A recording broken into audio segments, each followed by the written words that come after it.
Egunon. Carlos Garaikoetxea Urriza lehendakaria atzo hil zen 87 urte zituela, Goian bego.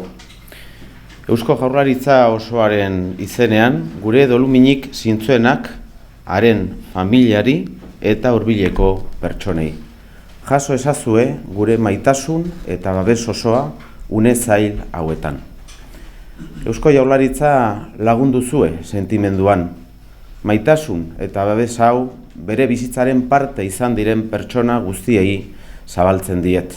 Lagunak eta kideak, bai lanean zein ibilbide politiko eta instituzionalean. Euskadik lehendakari handi bat baina askoz gehiago galdu zuen atzo. Erreferente bat galdu zuen, Nafarra, Euskalduna, abertzalea. Demokrata eta pertsonen duintasunaren, giza eskubideen eta justizia sozialaren defendatzaile sutsua. Euskadik, gure autogobernuaren arkitekto nagusia galdu zuen atzo. Planoak diseinatu eta gauzatu zituena. Etorkizuneko Euskadiren zutabeak eraikiz, berari egokitu zitzaion Gernikako estatutoa lortzea eta gauzatzea. Alegin horri zor diogu gaurko Euskadi modernoa, guztion harrotasuna pizten duena. Gure herriak euskal nortasuna eta ongizatea berpiztu zuen eragile nagusietako bat galdu zuen atzo.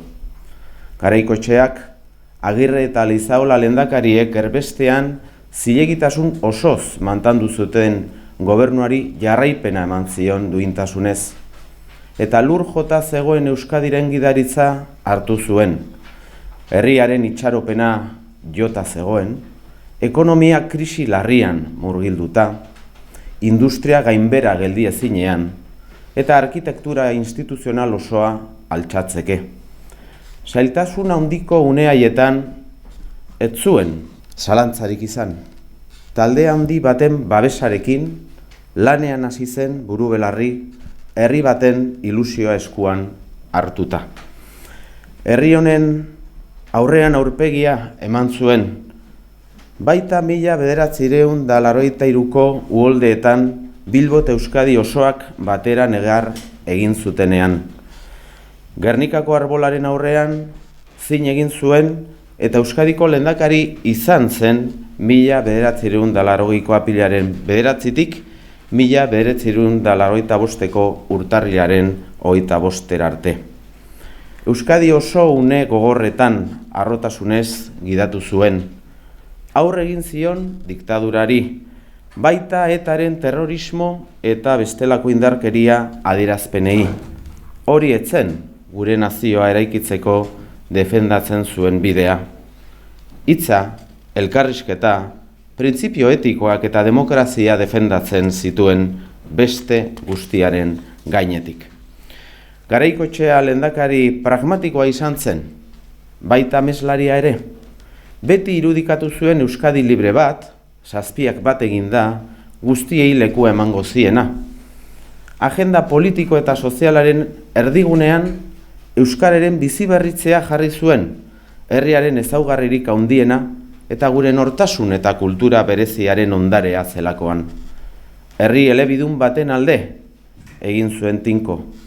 Hau eskatu zigun guztioi duela urtebete baino gutxiago ajureanean. Euskadi elkarrekin eraiki behar dugu, aniztasuna errespetatuz. Euskadi oparoagoa, bidezkoagoa eta hobea izan dadin. Lehen mailako figura instituzional eta politiko bat galdu dugu.